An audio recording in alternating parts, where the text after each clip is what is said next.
Hello, we are now in the front of the Royal Palace of Amsterdam, which is the residence of the Dutch King, William Alexander. He is the head of Dutch state, and it's interesting this country still has a king, and he has not a small power, because he can form a government, and all laws must be signed by him in order to be valid in this country. And I want to tell you this story. Once I was here with one guide, and he made jokes about the king. But it can be dangerous in this country because it's forbidden if you insult the king. And until some last year, the penalty was 5 years in prison if you insult the king. But now the penalty is like if you insult the common police officer, and it's 4 months in prison if you insult him. But what is interesting about the Dutch king, that his dynasty is founded by the famous William of Nassau, or William of Orange. He was the leader of the Dutch rebellion in the 16th century against the Spaniards, because it was the part of Spanish Empire, and Spanish Empire was, not tolerant against the Protestant, and it was the Protestant country. And as the leading Protestant noble of this country, William stood on the head of that rebellion. And what may be interesting, that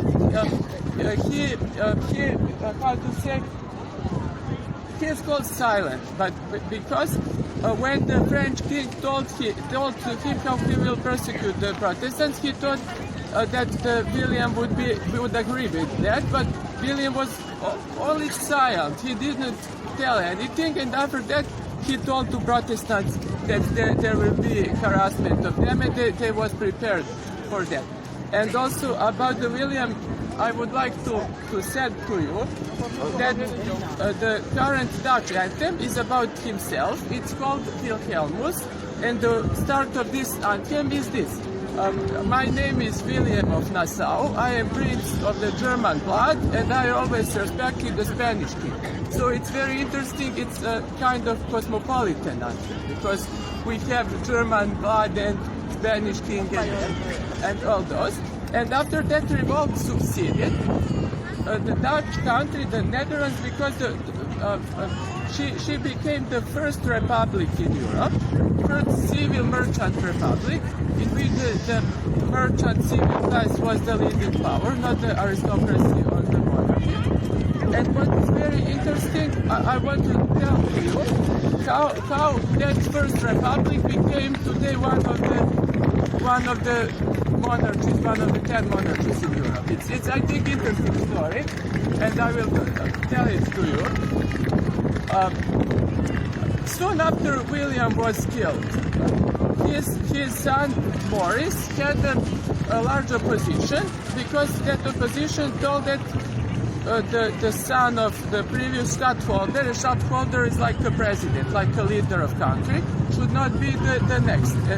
Then it should be a real republic, not hereditary, like from the father to son and to other sons. And that opposition was formed by many influential people, including the Hugo Grotius, who is one of the inventors of modern international law. So when we talk today about the law between countries, international treaties, and etc., the first person who invented that law was Hugo Grotius, one of the oppositions of the Prince Maurice. During the next 2 centuries in Netherlands, we had those two political powers. One was for the real republic without the stadtholder, and the other was for the stadtholder from the Orange dynasty, so from the dynasty of William. So in various periods, one or the other current was predominating. But what is very interesting, that finally, in the time of the French Revolution, the French conquered this country, and they helped the Republicans to promote the real republic, the Batavian Republic, and it was like the model of the France that Batavian Republic was created. And what is for me very interesting, that Napoleon, who was in such way, he started his career as a Republican, but he is the first person who made the Netherlands kingdom. Because when he proclaimed himself emperor, he proclaimed his brother Louis. Louis became the king of Holland, because there is the difference. The Holland is just one of the provinces of the Netherlands. Now we have the North Holland and the South Holland, two provinces, but in that time Napoleon proclaimed his brother king of Holland. And during his reign, this building for first time became the royal palace, because the Holland first time had the king. Until that, this was the city hall of Amsterdam. And Louis invented many new things in this country. He invented that every person should have a surname. Until then, many people had just the name and the name of the father, or the name where they lived. But he said everyone should have a surname, and many people just invented some joyous or not really serious surnames, and that names become arrested to our days. So many Dutch people have some ridiculous surnames. But Napoleon, as we know, was defeated at the Waterloo, and after that the Vienna Congress, which was the Congress of all European powers, which all were monarchies, they decided that even the Netherlands, which was always republic, should be the monarchy. So the descendant of the William the Silent, the William the Sixth, now William the First, became the first king. And from that time to today, the Netherlands has a king. And maybe it's interesting to say that William the First was the king of United Netherlands, which means not just of the Netherlands, but also of Belgium. But in the year 1830, the Belgians had their revolt, so from that year, it's just the Netherlands today borders. So it's about the monarchy here. And if you want to hear something about today politics of Netherlands, it has 5 territories which are not in the Europe, like Aruba or Curacao, and provinces which are here. And you can ask me something else about the constitution of Netherlands or about the king if you want. I think we can move to the next location. Thank you. This is the Neue Kerk, or the new church. It is the church where the Dutch king is officially taking his oath when he became a king. And I want here to tell you one interesting story about the person who is buried here. Is the famous Admiral de Ruyter. And to understand the story about him, I would like to tell you about the 3 Anglo-Dutch wars in the 16th century. As you know, the Dutch and also the English was the greatest naval powers of that period. So they had a conflicted interest about the colonies and about the trade. So the first war between them broke in the 6th decade of that century, and it was in fact it was without the winner, but England was a republic in that time. It was reigned by the famous Cromwell. And after he made a peace with the Dutch on the end of his war, one of his main conditions for that peace was that the Dutch should not have a stadtholder. If you remember when I told you before in front of the palace that the stadtholder was like the hereditary president. And why it's important in the connection with English. He was in some family relations with that English king, which was debased, which was how to say, defeated and removed from power and executed.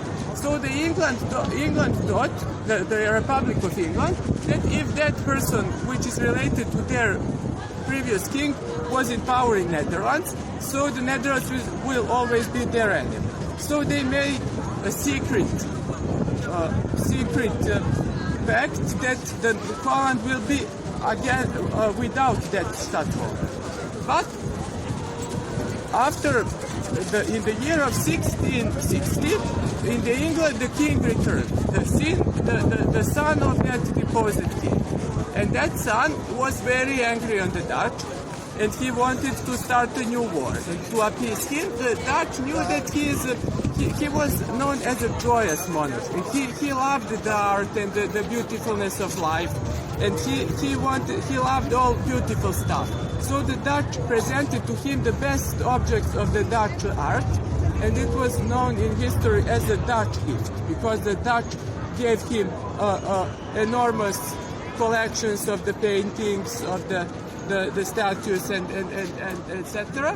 to appease him, but he was not appeased, and he started the second war against the Dutch. And here started the story about our hero De Ruyter, because the man who ruled the Netherlands in that time, he was named De Witt, and he was Republican. He believed that the people of humble origin can become great, and he heard about De Ruyter, who was a sailor, but he was not admiral because he was of the low birth. They then thought that the person of low birth cannot be good admiral. But De Witt had how to say, confidence in De Ruyter, and he proclaimed him admiral. And De Ruyter attacked Britain, in spite of that, of the fact that Britain was stronger than Holland. And he performed one very strategic, very brave attack in the river of Thames, and he destroyed all English fleet. So the Dutch country was once again secured from that, and De Ruyter became the hero of the Netherlands. And after that passed more years, and England was furious that she lost the war, and she made alliance with the French, which was in that time the greatest European power. So in the year of 1672, the French and the English together attacked the Dutch, and it was called in this country the year of disaster, the Rampian, because they thought they cannot fight against so much two strong enemies. So the people was very angry here about their leader De Witt. He told because they thought he is guilty for that disastrous war. So the people, one day, it's a gruesome story, but I will tell to you, they ate him alive, the people on the streets, and they then proclaimed the descendant of William the Silent. They proclaimed him the stadtholder. So Holland again had the stadtholder, and then De Ruyter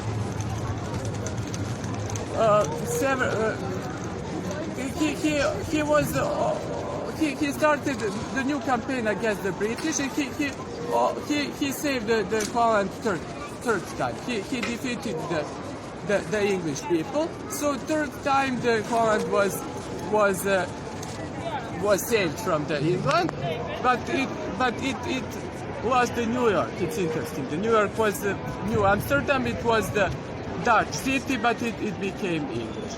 But what is very interesting in the end of this story, that William III, who, as we told, was the relative of the English king, 10 years later, because he invaded England and he became the king of England. So in the end, the Dutch stadtholder became the English king. So and one of the greatest English kings in history. He is remembered even now as the person who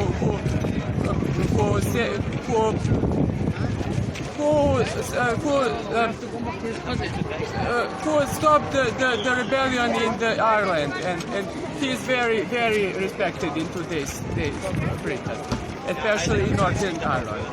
So, and about De Ruyter, he died in one battle, but in his last year of his life, he did one thing because of what he is famous in my native country, in Hungary, and that is he saved some some Protestant preachers from Hungary who were captured by the Spanish king, and they were sentenced to the galleys to be like the slaves. But he saved him and liberated him. So if you come inside, you will see also Hungarian flags on his coffin. So what is interesting that the Reuter was the real hero of the people. He was, and what is interesting, he had a great rival in Dutch Navy. It was Cornelis de Tromp. He was son of the famous Martin de Tromp, who was one of the first great Dutch admirals. And the Cornelis de Tromp thought because he's his son, he must be the leading admiral of the Netherlands. And there was a great rivalry because the Reuter represented the Witt's faction, the Republicans, and the Trump represented that orangist, that pro-dynastic powers. So it's if you want to see that church, you can go inside. It's very beautiful. There are always some exhibitions which are interesting to see various themes from the contemporary life. So you can go later. Thank you. Hello, this is a national monument, and it's dedicated to the victims of Netherlands during the Second World War. And I would like here to talk you the story about the Netherlands in that greatest war in the history of humanity.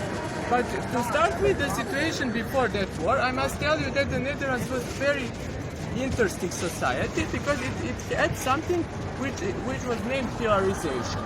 That means that the society was divided into the four so-called pillars.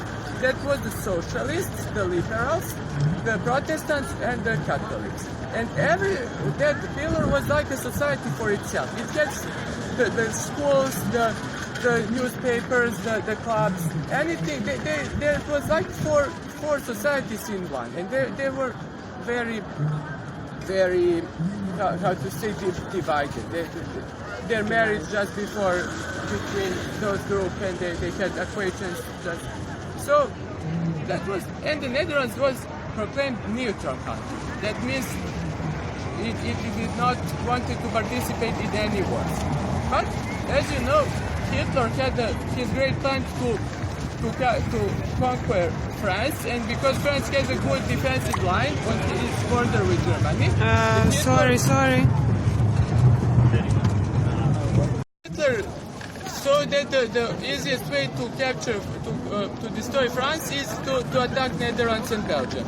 And he attacked the neutral Netherlands, and he unfortunately destroyed for just 5 days because his war machinery was too strong for the Dutch in that time peaceful nation. So the Dutch was destroyed, and the famous Science Isquart, who was the leader of the Austrian Nazis, became the ruler of Netherlands. And in the first time, he didn't want to be harsh to the Dutch because Hitler believed that the Dutch are racially similar to Germans. So he wanted to be loved by Dutch people. But unfortunately, as in all parts of the Europe which was ruled by the Nazis, they started to prosecute the Jews. So the Dutch people revolted, and there was 3 massive strikes in which everyone who was a working class wanted to go to job because they wanted to show solidarity with the Jews. And the family of the Queen Wilhelmina, her daughter Juliana and her family managed to escape to Britain, and after that to Canada.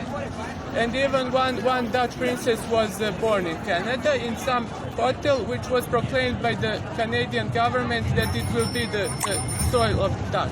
So the Dutch people can have their princess born on the Dutch soil. So in every year, I think today that the Holland sent some flowers to the Canada to in the name of the gratitude for that act.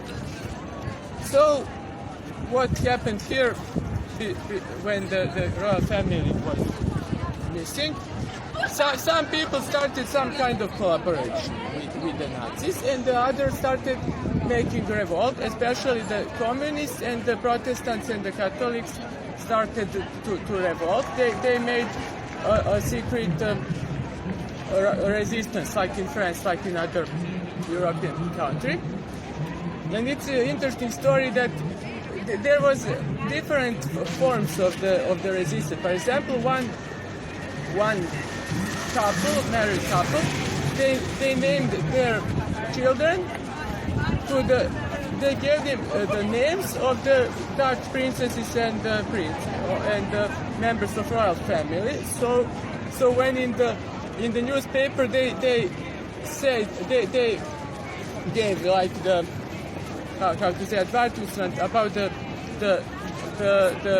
about their child was born. Every people saw the names of the Dutch family, royal family. So it was everyone showed the gave his gifts to that person. So it was also some kind of resistance.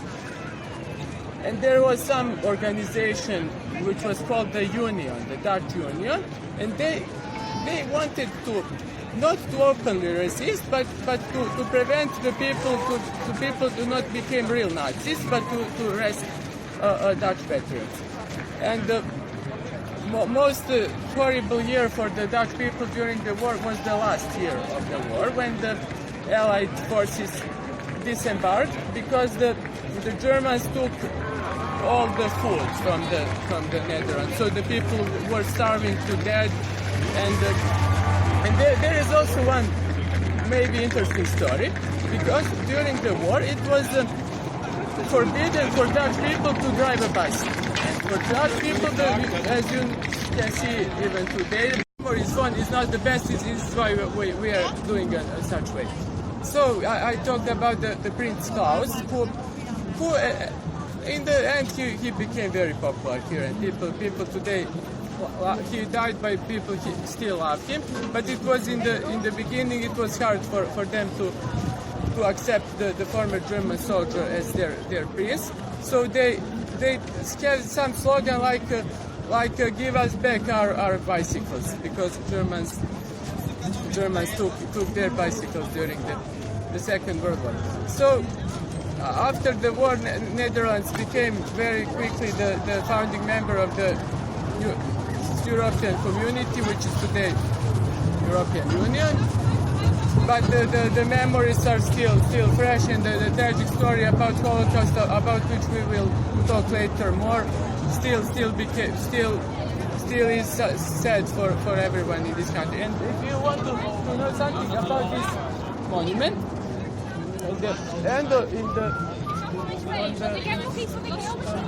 on its wall, you can see the urns with the land from every Dutch province, and also with the land from the Indonesia, which was the Dutch colony in that. So it's very symbolic, and every year a Dutch king has a speech here, and after that there are 2 minutes of silence in the respect of the week. So we are going. Now on the Newmark, one of the main squares in the old part of the Amsterdam, and this building is, I think, very interesting. It is called the Waag, and it had many different uses in its history. But what is maybe for the history of art maybe more interesting, that exactly inside of this building was the famous class or lesson of anatomy by the Dr. Tulp. It was because this was like in that period a building for the medical examinations, and here was brought the corpse of that person which was executed for some crime on the same day, and the Dr. Tulp and his colleagues wanted in that time that was interesting. For every people to see that lesson of anatomy. So Rembrandt took the picture, and originally it was intended that the picture rests here, but it was never in this place. So it's a story about the Bach. Now in the place where but the legend said that happened the famous miracle. What happened in this place? It was one good man who was dying from some bad disease, and he called the priest, and the priest in those times all were Catholic, and the priest gave him the holy bread and wine, which represented the body of Christ. And during the night, the man was very bad, and it's maybe ugly story, but he vomited. He vomited that holy bread. And in the housemaid threw all that in the fireplace to burn it as a garbage. But tomorrow she said that holy bread was untouched, and she returned it to that man, and she called the priest. It was a miraculous thing. She called the priest, and the priest took that holy bread and went to the old church, and he proclaimed it is something miraculous, something which is act of the God. But what happened during the night? That holy bread, in such way we don't know how, crossed the road and finished here in the same place of the same man. And then they all knew this is a great miracle, and they come, all the priests and the bishops, and they recorded it, and after some time they built it a church. And after then happened the thing named alteration, when the Dutch people became Protestant, and all their churches, Catholic churches, were transformed to the Protestant. And that church also, this church, became the Protestant. It's the part of that church. And the Protestant didn't believe in that miracle. They believe only on the Holy Scripture. And on the beginning of the 20th century, the Protestant church started to lose her popularity. Many people become Catholic, so they had a smaller number of believers. So they decided to, because that was very good location, they was in the center of city. They sold the church to some investors, and they decided to ruin it, because they feared that if the Catholic buy the church, it will be like their sacred place because of the miracle. So they decided to pull down all that building, and all was rested was this very stone. It's interesting. What is interesting? Interesting that now you can see it's the Amsterdam dungeon. It's some house of fear or something like that. So it's still some interesting. It's still not quiet, normal place. The museum of Amsterdam, which was in the time of the golden age of this city, it was an orphanage, because many children was without their parents. So the city decided to build an orphanage, and the most respected men and women was like the heads of that orphanage. They took care for free. That was not paid job, but for the respect of their citizens, they took the care about this orphanage, and many famous Dutch people started from this. I think even that person, Jan van Speyk, who tragically died because he flew his ship to not fall in the arms of the Belgians. I'm not sure if he was in this orphanage. I heard that, but I'm not 100%. But many very famous Dutchmen was in this orphanage, and it's very important that they all had some interesting uniform, like a red, so everyone could know who is an orphan. And to understand why it's very important, I would like first to tell you something about the religious policy in the Netherlands during the Golden Age during the history, Netherlands was very Protestant. Here people were very devout Protestant, and they insisted that the Catholic Church Catholic religion can be professed only intimate in the private homes, but not in the public. So it was the place where the nuns, the Catholic Church, was living silent like ordinary women, and they secretly professed their religion, because it were their private homes, so they had the right. That was not church, that was like private home, so they had right to do religious rituals in that home. And Amsterdam is full of those secret Catholic places, because during that period many Catholics were forced to profess their religion in privacy. There is an interesting museum which I strongly recommend to you, which is called Our Dear Lord on the Attic, because he built a small Catholic chapel, not a real church, but like a small chapel for the masses and for that rituals on the attic of his building. So it's very interesting. Here we can enter, but not now. You will see a very beautiful garden. But if you enter here, you must be quiet, because some people live here today.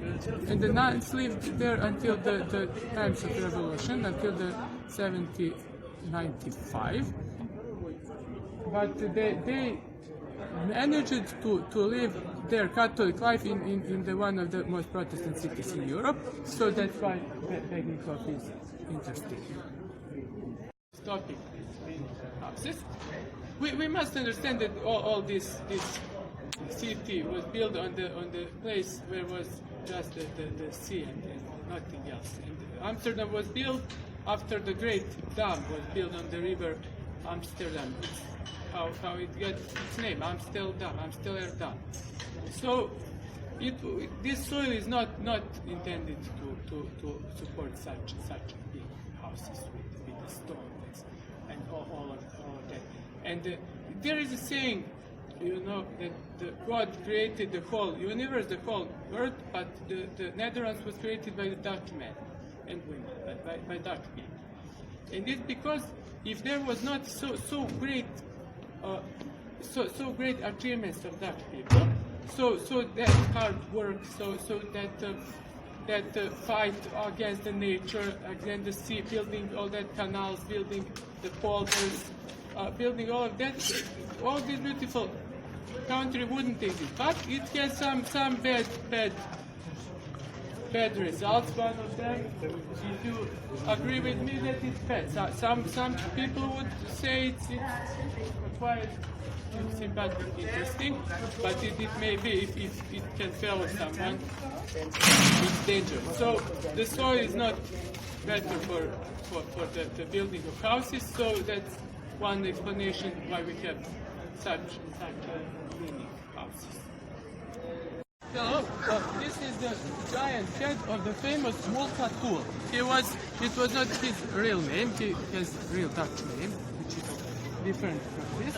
He was a famous writer of poems in the 19th century, and he is important because not just because of his literary work, but because he went to Indonesia in the Dutch East India, and he was witness how those clerks and the civil servants in Dutch people in Indonesia are not so good to the local people, and they do not follow all laws and all their duties. So I would like, in front of that person, to tell you more about the Dutch Indonesia. And first, some words about you heard about the East India Company of Netherlands. It was created in 1602 because in that time Netherlands created much commerce and much ships were going from Holland to other countries, but it was very risky business. So they wanted to various rich persons to organize their tasks and to compete together on that international market. So it was first company of like the shareholders, like today companies. It was the first modern company. And it was not just like a company, but it functioned as a state because it had territories which became not to Netherlands as a country, but to the company. So the company ruled that. And the most important of the territories was Indonesia, and its capital was called Batavia. It's today Jakarta, and that Batavia was the main center of the East India Company. And East India Company lasted 2 centuries until the time of French Revolution, and then their territories were nationalized by the Dutch, and the Dutch East India, today's Indonesia, became a part of the Netherlands, like of the country. And we must say, in the Second World War, there was the Japanese invasion, and many people from Indonesia welcomed Japanese as their liberators because they took their Asian brothers who want to liberate them from the Dutch. Other Indonesian people stood patriotically on the side of the Netherlands. So there was many personal identities and many choices which were not always the same. But interesting is that nearly some years after the war, Holland had no other opportunity than to accept the independence. And the Queen Juliana gave to the Vice President of Indonesia like a declaration that she recognized it as. But it's interesting today because for Holland that is a moment when the Netherlands, then the Dutch power over Indonesia stopped, when their queen gave it to Indonesian people. And for Indonesians, they think they conquer it in war for liberation, and they don't think it's important when the queen gave it. So that was about Indonesia, about Multatuli, about the company. So, and finally, we're on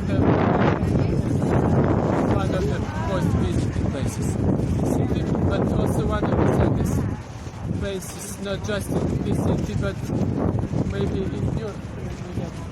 Here the famous girl, Anne Frank. She was born in Germany in the times when the oppression of the Nazis against the Jews started, and her father decided, and her mother, to move to Amsterdam to take refuge from the Hitler, but they had not means to take refuge somewhere where they will be safer, like America or Britain. They settled here, and they started a company which created a jam for the different kind of fruits. And that job was good for her father. He established himself very good in his profession.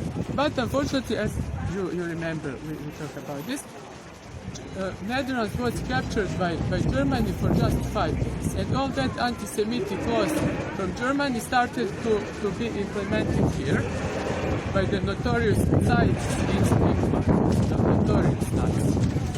And many Jews went to the concentration camps, and many go to the hiding. And then when Anne Frank's sister Margot got called to go to the concentration camp to work, her father decided it's the time to all family to go to hiding, and their company was established, but they had they had like a library, and the secret entrance behind the library. So we can't hear you. There was she called it in her diary secret annex, and it's very touchable. She called her diary not Diary of Anne Frank. That doesn't mean anything. But she said it's the joyous, I think 7 members house. Like the house of 7 people who live together, and they are joyous in their life in the most horrid circumstances in which they must be hiding from the whole world, and it's such a beautiful place. It's one of the most beautiful places in Europe. They had to live in complete darkness, and all day they must be in quiet because the people were entering the office, and if someone would hear there are someone, they would call the police, and the penalty for hiding tools was death. So if they find you hiding tools, they would kill you.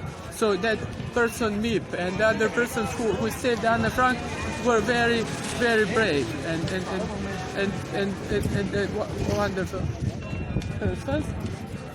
And unfortunately, we don't know who, but some person betrayed Anne Frank, and we don't know who. And her father always said that he thinks he was paid for $10 for something which is equal to $10. So some very, very minimal sum of money.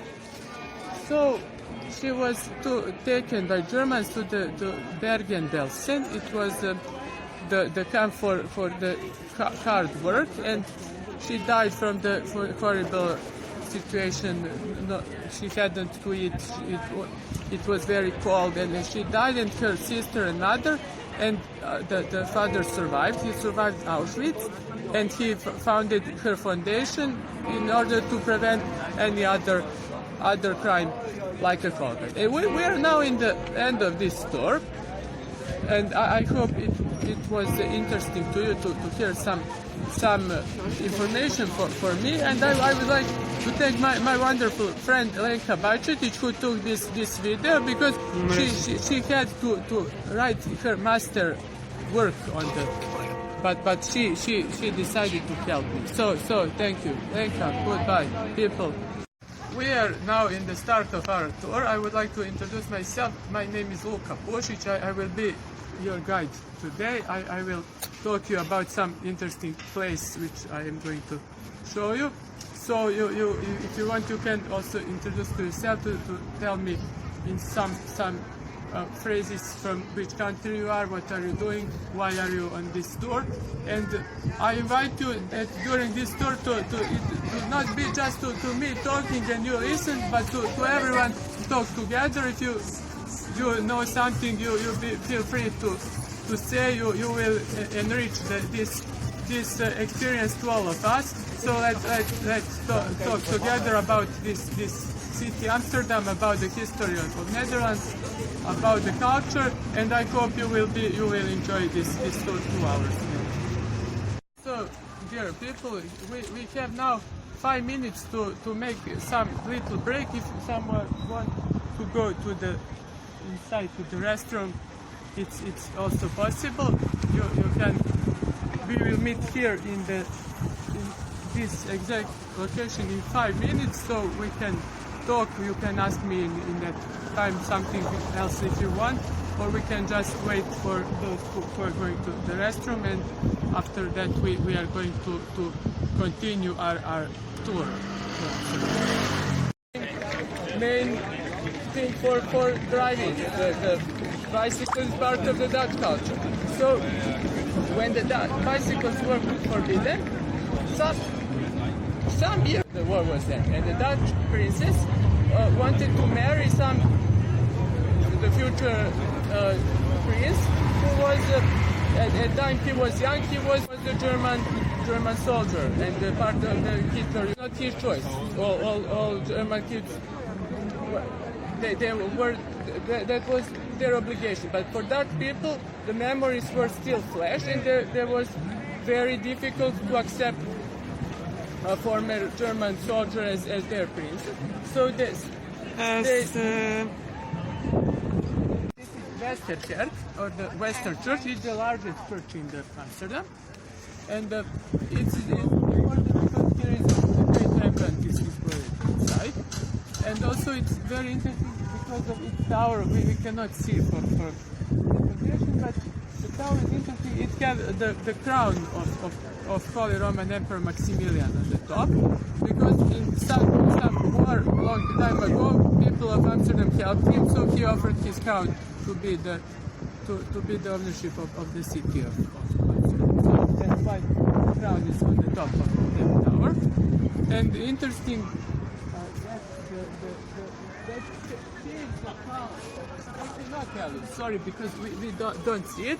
But it was the color was changed. Nobody knows why on the start of 20th century, but in the 70th and year they returned to origin.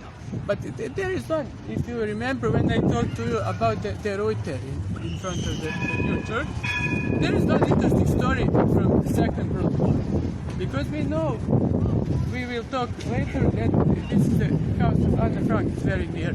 And Anna Frank in her diary many times talk about these bells on the top of the new church, and the Western Church.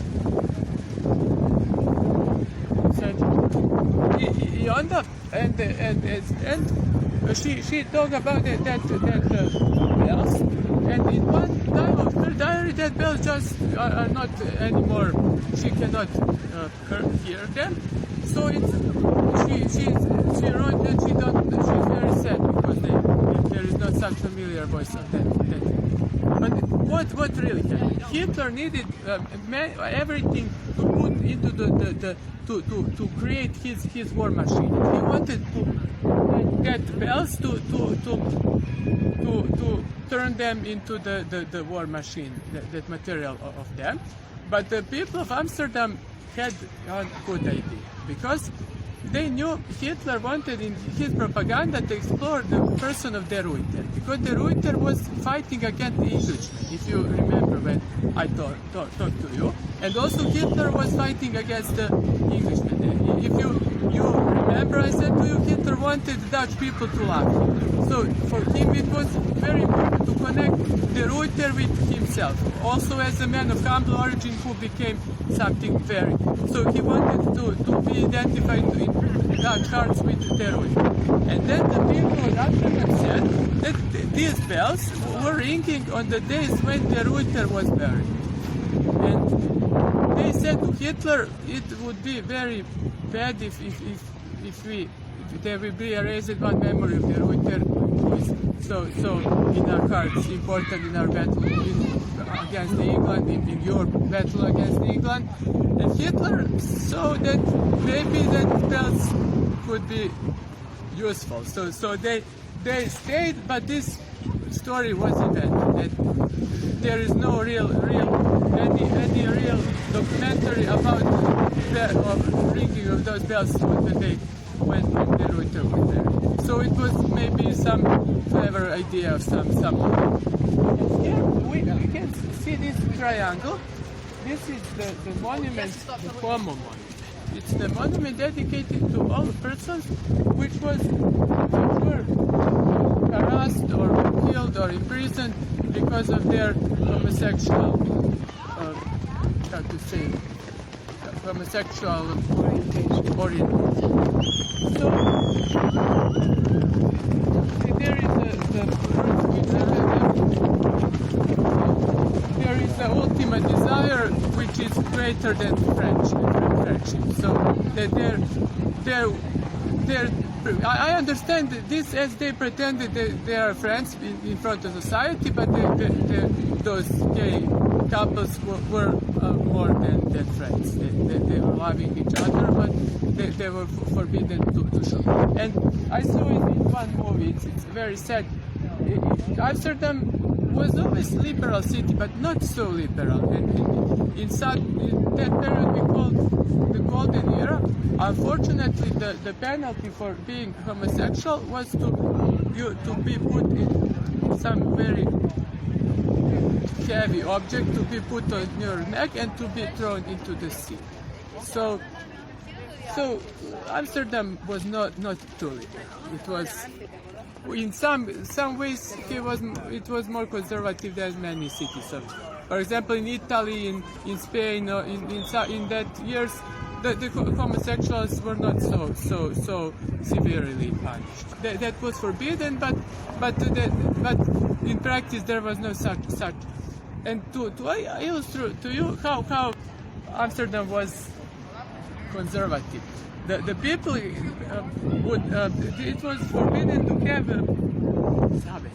curtains on your windows, because in the late evening it was proper that the person who walk the street see that you are praying to God in your house and you're with your family, you're dining, so that you are not doing anything shameful. So it was very conservative city, but now we see it's maybe contrary of this. We are now in the Jewish part of the city, and what I will first talk to you about is this column which is facing big circle. See that part of the song or the famous... Please turn around and speak into the camera. Of the famous Jacob Israel Tehan, who was very interesting because he loved Amsterdam so much that he thought the Jewish people should not move to Israel and should not find for the real Jerusalem, because he thought Amsterdam is so good that he is like Jerusalem to him. And because of those ideas, he was unfortunately killed, because the Zionist movement thought that it's very important that all Jews go to Jerusalem, to Israel. So they performed assassination but here it's remembered by this column. And because this is Jewish quarter, you can see other Jewish monuments. If you walk around, you will see the monument to the famous Spinoza, who was a famous philosopher who lived there. And also interesting monument to the deaf Jews, to the Jews who were deaf and who was their lives in the column. So what you also can see here, especially on this side, that we are in the center of Amsterdam, but those are modern buildings, because the Nazis destroyed the Jewish quarter, so it's all built after the World War II. So, but if you look some paintings of the famous Rembrandt, you will see many Jews on them. Why? Because Rembrandt lived here in the Jewish quarter, and that's why one of his favorite themes were especially the life of the Amsterdam Jews. So you all heard about the Rembrandt. He's one of the leading artists of the golden era of the Dutch art. He was born in the beginning of the 17th century, and he during his life he was very famous, but in one period he did not have luck, so he bankrupted. So his son performed the jobs for him, and he was officially bankrupt. He could not, and after. And this is the house where he lived, and I personally very want to tell to you obligatory to go there, because it's really great. I felt like I am invited by Rembrandt in his house. It's so live to see how his house looked when he lived here. And also, what is very interesting in that house is on the second floor, I think. I'm not sure. I was a long time ago, but you will see the collection of the weird things which were collected by Rembrandt. Because for being a great artist who can paint the themes of the antique or of the some religious themes or Bible, he had the obligation to know how looks, for example, the Roman shield or the some exotic animal or some part of the clothes from the Middle East or for some other part of the world. So he collected all those interesting. You will find some animals. Of course, you will find many books. You will find I think there were some spear of the African people. Many interesting things, because he in order to be such a good painter, he must have those models for all that stuff.